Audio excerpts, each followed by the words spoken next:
What's up, y'all? It's your man B once again. I am the brand coming to you from the drum call.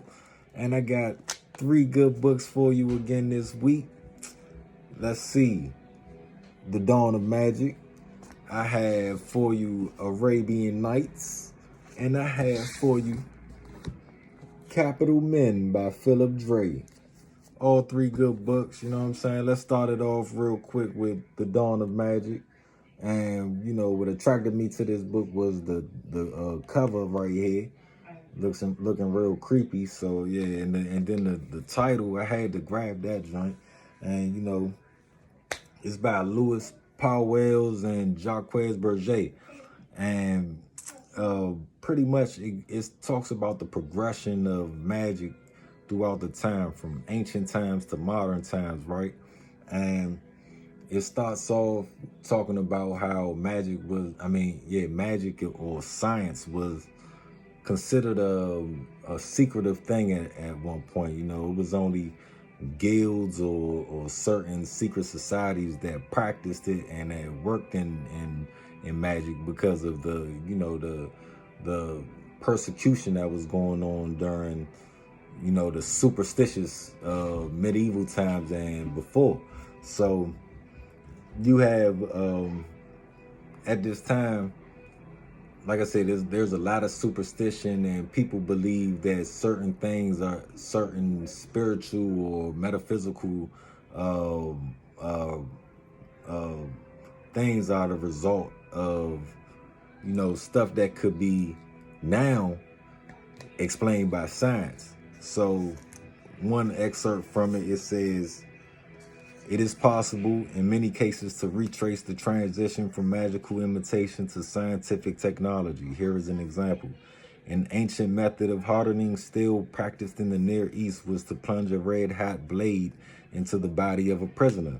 This is a typical act of magic, the object being to transfer the adversary's warlike qualities to the sword. This practice was known to the Crusaders in the West, who had noticed that Damascus steel was in fact harder than the European steel. As an experiment, steel was dipped into water in which animal skin had been immersed. The same result was obtained. In the 19th century, it was discovered that these results were due to the presence of organic nitrogen." So, as you can see, what was once thought to have supernatural results is actually a result of a scientific explanation due to nitrogen within the fluids that helps harden the steel.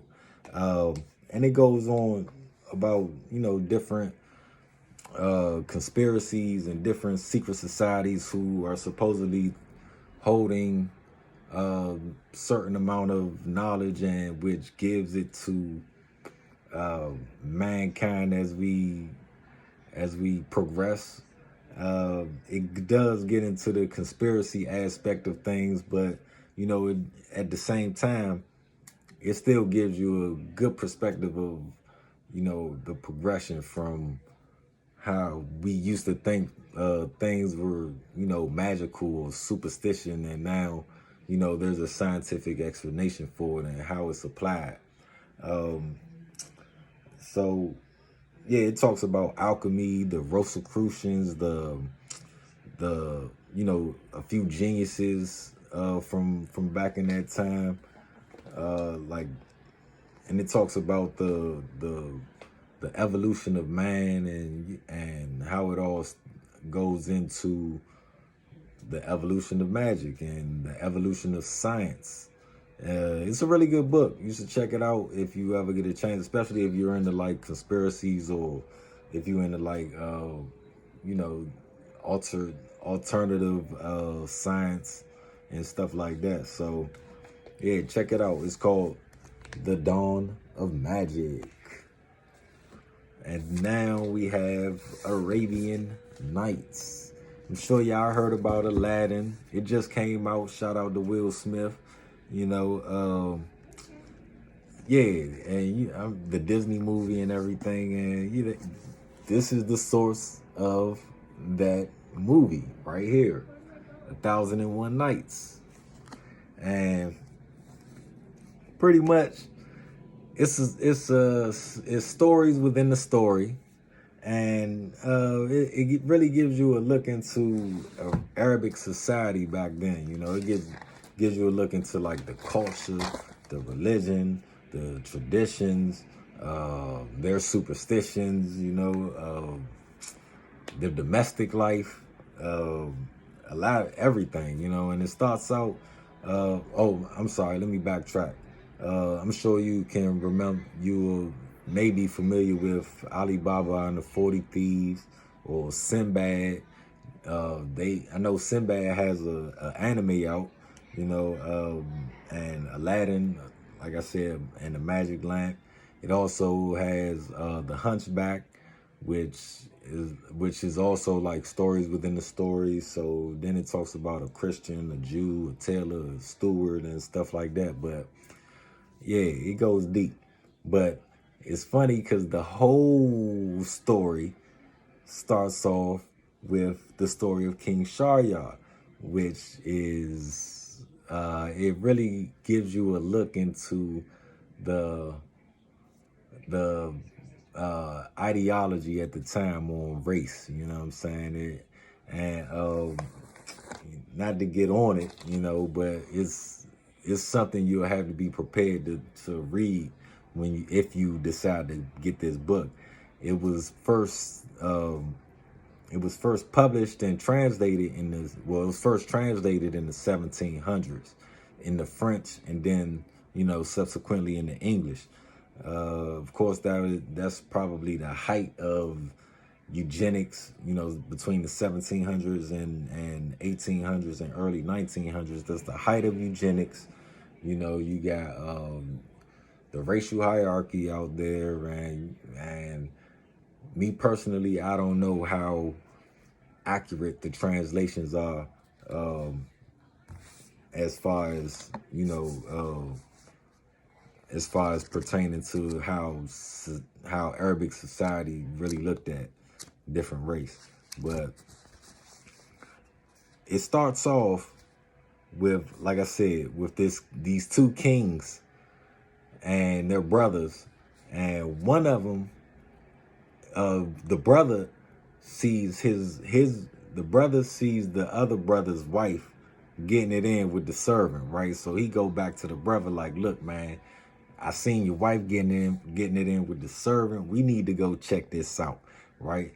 So now, the two brothers go back to the palace at the time where the queen is supposed to be, fornicating, so, or adulterating, and so what happens is, let me see if I'm gonna read you an excerpt from it. It says, as they were disguised, they seen the queen and the slaves came out before and headed to the fountain. There they stripped 10 men to 10 women, and the king's wife cried out, "Where are you, O Said?" The hideous blackamoor dropped from the tree right away, and rushing into her arms without delay, he exclaimed, "I am Said al-Din Saud, the auspicious one." The lady laughed heartily, and they all began to satisfy their lust and continued to do so for a couple of hours. Then the white slaves rose from the maidens, and the blackamoor left the queen, and they went into the basin. After bathing themselves, they donned their robes and departed as they had done before. So the king witnessed this, his wife adulterating with the slaves and stuff, right? And the white and the black slaves, actually. So that's interesting right there, that there was no discrimination between slaves. If you was white, black, Asian, whatever, that you could probably be a slave in Arabic society. But then it goes on to talk about how when they left, they end up seeing this genie who had pretty much captured this woman he so much loved, and the genie is described as, his brow was wide, his skin black, and on his head was a crystal chest, right?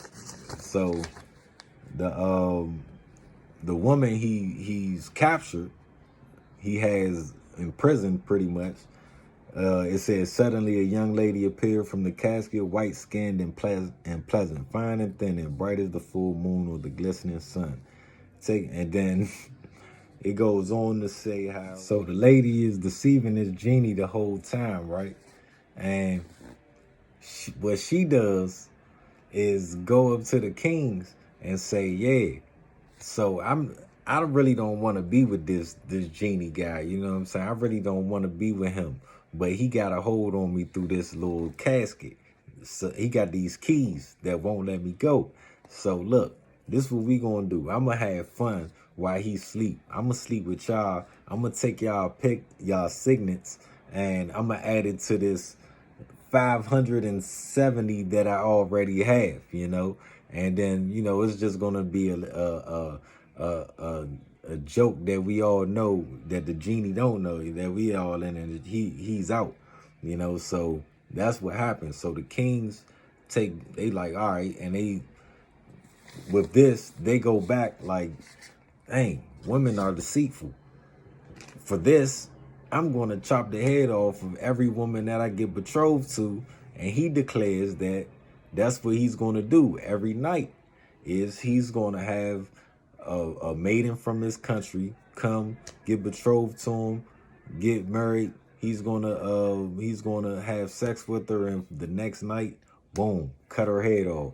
And then it comes to the vizier, which is, you know, his pretty much his main man in the country. And the vizier tell his daughter, like, look, to prevent him from cutting your head off, from chopping your head off, this is what we gonna do. You give him a really good story every night and make sure he fall asleep. So then it'll give you another night. And that's how we got 1,001 Nights. It's a really good book, man. Y'all check it out or get the audio book or something.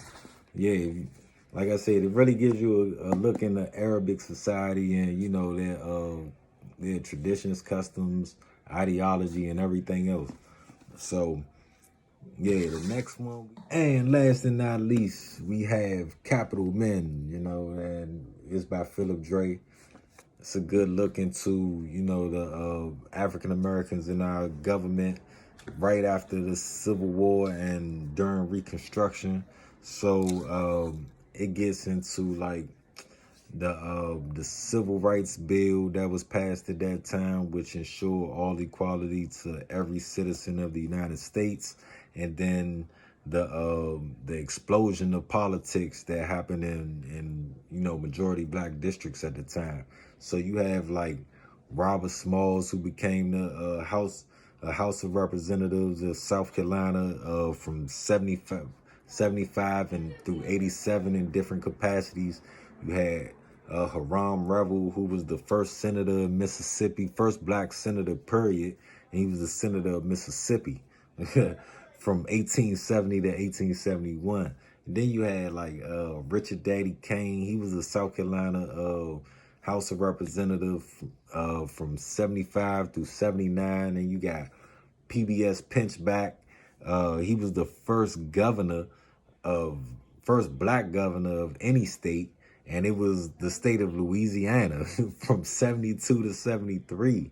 So, you know what I'm saying? It's like, this joint shows you the strides that we were making at that time, right after slavery.